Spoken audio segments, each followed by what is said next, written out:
Assalamualaikum warahmatullahi wabarakatuh dan salam sejahtera saya ucapkan kepada Encik Sabri Noordin yang merupakan pensyarah bagi saya iaitu untuk kursus pentaksiran dalam pendidikan khas. Hari ini saya akan menerangkan tentang kaedah pelaksanaan pentaksiran sebelum penyediaan RPI yang mana ini merupakan tugasan 2 iaitu pembentangan. Jadi, ini adalah biodata diri saya. Baiklah, sedikit sebanyak tentang tugasan yang mana untuk tugasan ini saya perlu menganalisis 2 kaedah pentaksiran untuk MBPK sebelum saya menyediakan RPI. Jadi, saya telah memilih untuk mentaksir dari segi kemahiran literasi iaitu kemahiran penggunaan bahasa. Jadi, sebelum kita menuju ke bahagian tersebut, eloklah kita tahu dulu apa itu pentaksiran. Pentaksiran ini adalah satu proses yang sistematik yang mana untuk mengumpul, mentafsir dan menggunakan maklumat tersebut tentang penguasaan murid bagi menyokong proses pembelajaran dan pengajaran murid tersebut. Dan tujuan utama kita melaksanakan pentaksiran ini adalah untuk mengenal pasti tahap kebulan seseorang tersebut. Seperti yang kita tahu, setiap individu ni kan berbeza. Ada yang cepat untuk belajar, ada yang lambat, ada yang memang agak perlahan jugalah cara murid tersebut belajar. Dan tujuan yang kedua adalah untuk menilai perkembangan pembelajaran. Dan juga yang ketiga adalah untuk merancang intervensi yang sesuai, iaitu salah satu langkah lah untuk kita bantu murid kita ni. Dan contoh-contoh pentaksiran adalah pentaksiran literasi. Literasi ni pentaksiran bahasa, pentaksiran numerasi. Numerasi ni pula pentaksiran dari segi nombor, macam mana dia nak kuasai nombor. Ada juga pentaksiran tingkah laku dan juga pentaksiran komunikasi. Tingkah laku ni kita nak tengoklah macam mana seseorang murid tersebut menunjukkan tingkah laku ketika berada dalam proses PDP. Ada tingkah laku yang mengganggu lah, tingkah laku yang syok sendirilah. Lepas tu untuk komunikasi ni pula adalah kita nak taksir dia dari segi macam mana cara dia berkomunikasi dengan rakan-rakan, dengan guru dan dengan masyarakat di sekitar sekolah. Okey, ini pula adalah jenis-jenis kaedah pentaksiran yang ada seperti yang sedia maklum oleh Cik Sabri. Dia beritahu dalam kelas hari itu, kita ada pentaksiran pemerhatian, kita ada pemaksiran temu bual ataupun perbincangan, kita ada juga ujian dan juga ada analisis kerja murid ataupun analisis dokumen lah. Kalau dari segi pemerhatian ni, guru tu dia buat pemerhatian terhadap murid tersebut, bagaimana dia, mungkin dia nak analisis tentang tingkah laku. Tapi untuk pemerhatian ni, kalau seeloknya lah perlulah ada satu analisis, instrumen analisis, contohnya macam instrumen pemerhatian tingkah laku ke, untuk membuktikan bahawa kita ada evidence yang kita cakap. Contohnya murid ni dia menunjukkan tingkah laku yang distraktif, mengganggu sepanjang PDP berlangsung. Jadi kalau kita cakap kosong, tak gunalah kan. Sebab pemerhatian kita tengok je. Tapi tak ada bukti. So untuk menyokong lagi pemerhatian ni, kita perlu ada bukti. Seperti contoh senarai, semak dan sebagainya. Kalau untuk temu bual ni macam biasalah, kita tanya sendiri budak tersebut. Macam mana awak punya proses pembelajaran tadi, berkesan tak, faham tak apa yang cikgu ajar. Dan kalau untuk ujian ni pula, kita test murid tu. Kita bagi ujian dekat murid tu untuk kita test sama ada dia faham ke tak konten pembelajaran kita, apa yang kita ajarkan. Dan untuk yang seterusnya adalah analisis kerja murid ni, kita tengok hasil kerja murid tersebut. Kalau murid tersebut menunjukkan hasil kerja yang baik, itu bermaksud murid tersebut faham lah. Okey, baiklah. Kemahiran yang telah saya pilih adalah kemahiran literasi. Yang mana literasi ni seperti yang kita tahu merupakan satu kemahiran untuk kita uji dari segi bahasa murid tersebut. Antara komponen-komponen yang terdapat dalam kemahiran literasi adalah pengecaman perkataan, yang mana kita nak test keupayaan murid tersebut untuk mengenal dan membaca perkataan dengan betul dan tepat. Yang kedua pula adalah kefahaman bacaan, yang mana kita nak test kebolehan murid tersebut untuk memahami maklumat yang terdapat dalam teks ataupun dalam gambar dan sebagainya. Dan yang ketiga pula adalah penggunaan kosakata, yang mana kita nak test keupayaan murid tersebut untuk menggunakan perkataan yang telah disesuaikan mengikut konteks-konteks yang ingin diajarkan. Dan ini juga pentinglah. Sebab apa? Sebab kita ni mengajar murid pendidikan khas masalah pendengaran kan. Jadi mereka ni bukan sahaja bercakap menggunakan mulut, tapi mereka juga ada melibatkan penggunaan bahasa isyarat. Jadi untuk kita test kosakata ni dia agak rumit lah, sebab kita bukan test dia punya bahasa semata-mata. Kita juga perlu test dia punya penggunaan bahasa isyarat tersebut sama ada tepat ataupun tidak tepat. Dan juga yang keempat adalah pembinaan ayat. Yang mana kita nak test MBPK ni, mereka punya kebolehan untuk menyusun perkataan untuk membentuk ayat yang lengkap dan bermakna. Seterusnya adalah dua kaedah yang telah saya pilih untuk saya test kemahiran literasi MBPK tersebut. MBPK bermasalah pendengaran tersebut ialah kaedah yang pertama adalah kaedah ujian dan yang kedua adalah kaedah pemerhatian. Kita tengok apa yang ada dalam ujian dan pemerhatian ni. Okay, untuk yang pertama kita tengok dahulu kaedah ujian. Baiklah, secara umumnya kaedah ujian ini merupakan satu bentuk pentaksiran formal yang mana yang digunakan untuk mengukur tahap penguasaan murid melalui tugasan ataupun soalan yang telah dirancang secara sistematik. Melalui kaedah ujian ini, maklumat yang dapat diperoleh adalah seperti berikut. Yang pertama, kita dapat tahu tentang tahap penguasaan kemahiran murid tersebut, kekuatan dan kelemahan murid sepanjang proses PDP dijalankan, dan juga kita dapat tahu tahap kefahaman murid terhadap sesuatu kandungan yang telah kita ajarkan. Dan yang keempat pula adalah kita boleh tahu tahap keupayaan murid tersebut dalam menyelesaikan tugasan yang diberikan oleh guru lah. Ini pula adalah ciri-ciri kaedah ujian secara umumnya. Yang pertama sekali adalah ia bersifat formal, dilaksanakan dalam keadaan terkawal dengan arahan yang jelas bagi memastikan ujian tersebut dapat dilaksanakan dengan seragam. Yang kedua pula adalah ia berstruktur, yang mana soalan ataupun tugasan disusun secara sistematik mengikut objektif yang telah ditetapkan oleh guru. Yang ketiga pula adalah ia mempunyai satu instrumen khusus, tak kira lah satu ataupun dua ataupun banyaklah instrumen khusus, yang mana contohnya seperti menggunakan set soalan, lembaran kerja ataupun bahan pentaksiran yang telah kita rangka dan kita rancang untuk kita bagi kepada murid tersebut. Yang keempat pula adalah ia boleh diukur ataupun dianalisis, yang mana jawapan murid ni boleh kita berikan skor dan dianalisis untuk kita menentukan tahap penguasaan murid tersebut, sama ada dia betul-betul memahami ataupun tidak memahami apa yang diajarkan. Dan yang kelima pula adalah untuk kita menilai secara spesifik. Kita memberi fokus kepada kemahiran tertentu seperti membaca, menulis ataupun kefahaman murid tersebut tentang apa yang kita ajarkan. Baiklah, ini adalah kaedah pertama yang telah saya pilih, iaitu kaedah ujian diagnostik individu. Maksudnya adalah satu bentuk pentaksiran yang dijalankan untuk kita mengenal pasti secara terperinci kekuatan dan juga kelemahan murid dalam sesuatu kemahiran sebelum pengajaran ataupun intervensi dirancang dengan lebih lanjut. Antara ciri-ciri ujian diagnostik individu ini adalah dijalankan secara individu. Memanglah dah nama pun kan, ujian diagnostik individu. Sudah semestinya lah dilaksanakan secara individu. Yang kedua pula adalah menilai kemahiran secara terperinci dan juga secara mendalam. Yang ketiga adalah memberi fokus kepada kelemahan spesifik murid supaya guru boleh tahu apa yang kekurangan murid tersebut. Yang keempat pula adalah menggunakan bahan yang mana disesuaikan dengan tahap murid.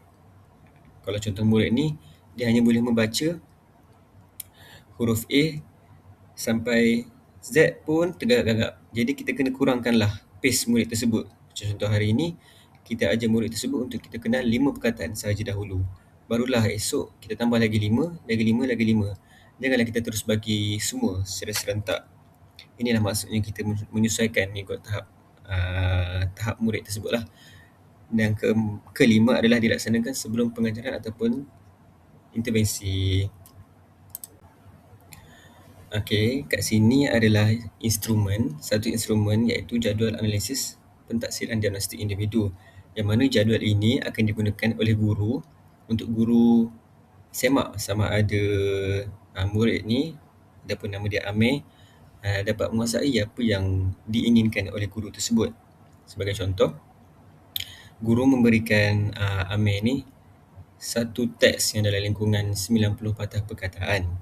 Jadi first Amir perlu baca dulu teks tersebut.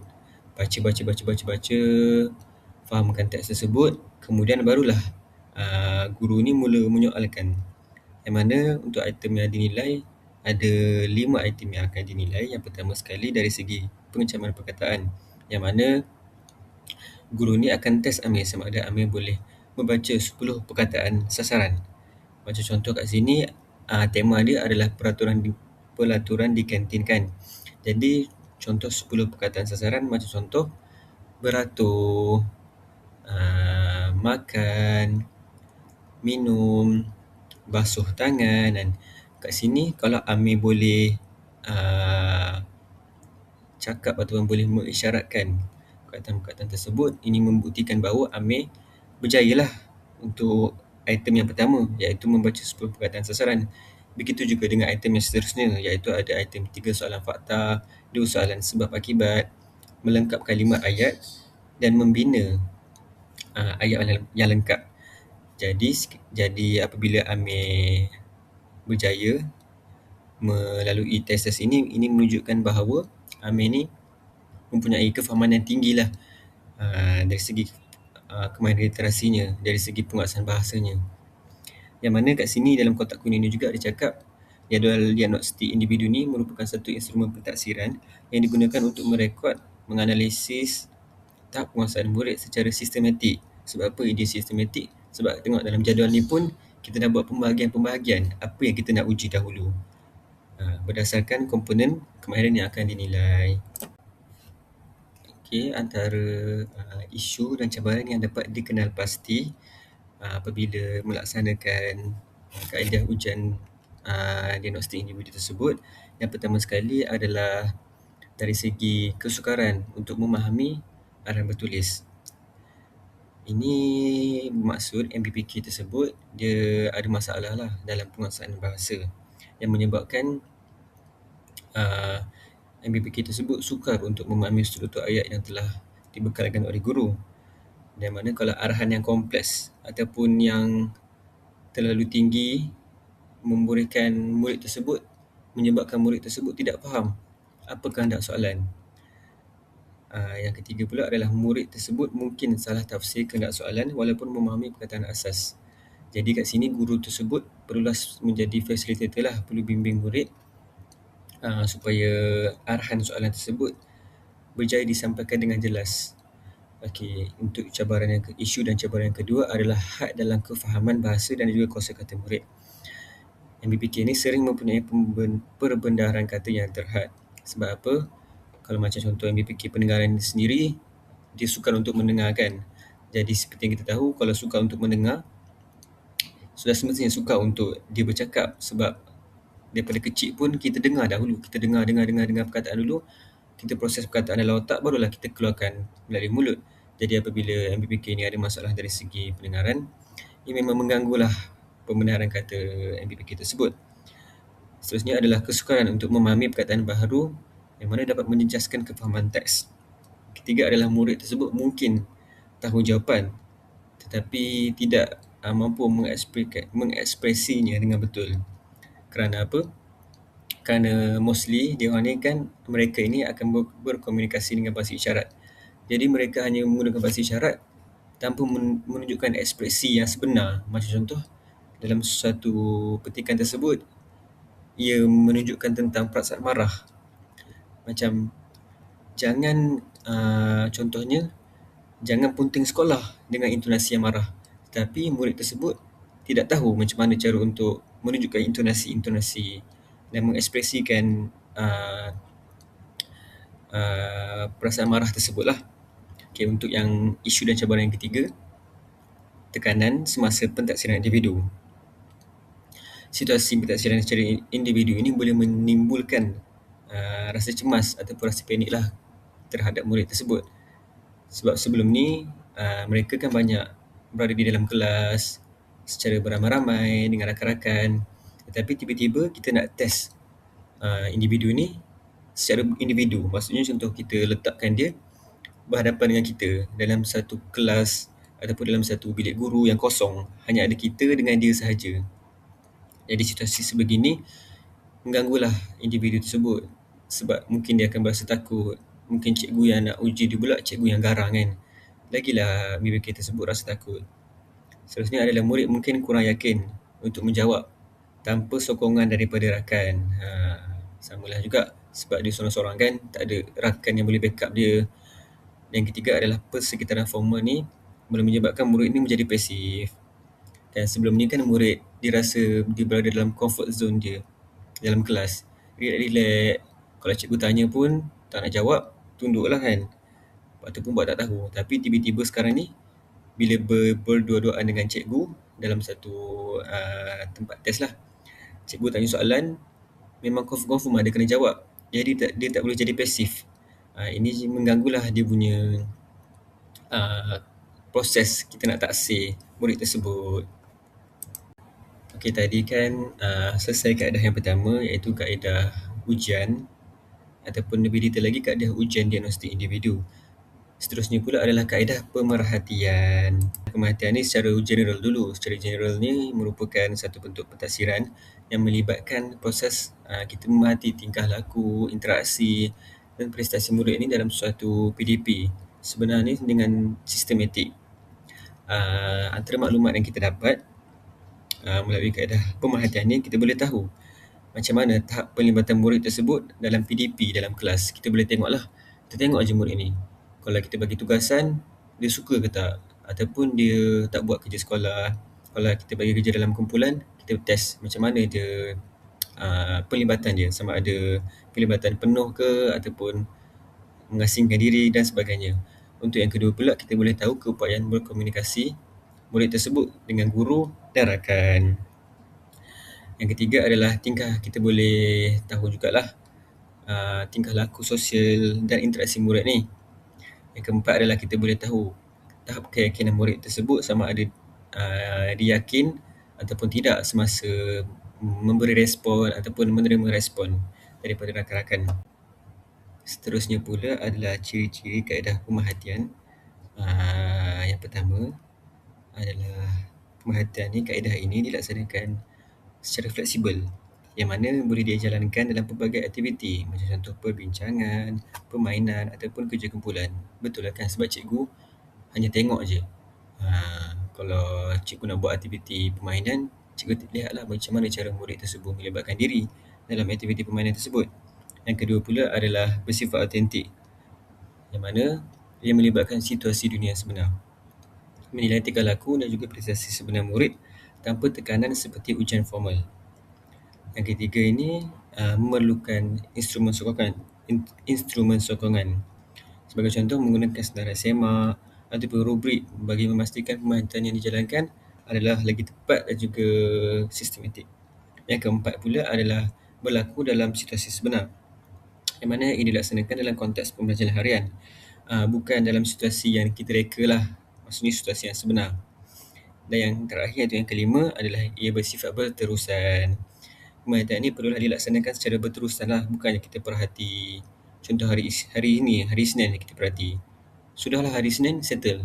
Mana boleh kita kena melakukan pemerhatian ini selama berminggu-minggu, dan ada juga yang makan berbulan-bulan lah untuk kita dapat satu data yang begitu tepat tentang perkembangan murid ini.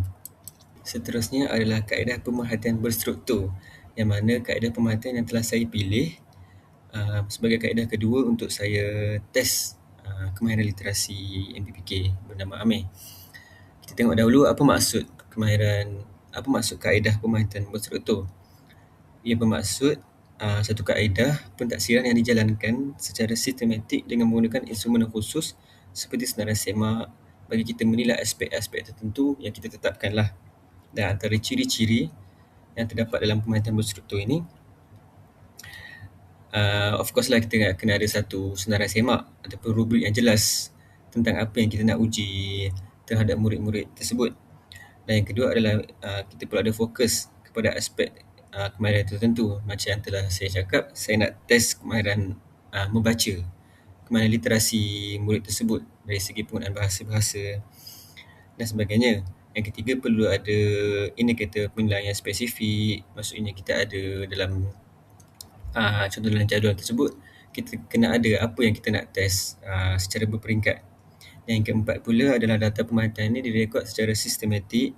Dan yang kelima adalah ia boleh meningkatkan kepercayaan dan kesahan pendapatan. Sebab apa? Kalau kita lakukan secara berterusan, data yang kita dapat ni dia akan lebih tepat lah daripada satu masa permulaan, sehingga berbulan-bulan kita jalankan, data tersebut sudah pasti lebih tepat berbanding kita hanya jalankan pemerhatian selama 1-2 hari sahaja kan. Baiklah, ini adalah instrumen yang telah saya buat, iaitu instrumen senarai semak pemerhatian berstruktur yang mana akan digunakan sewaktu kaedah pemerhatian ini dijalankan. Senarai semak ini merupakan instrumen pentaksiran yang digunakan untuk merekod tingkah laku dan prestasi murid ini secara sistematik berdasarkan kriteria yang telah ditetapkanlah oleh guru-guru. Jadi, macam mana instrumen ini berfungsi?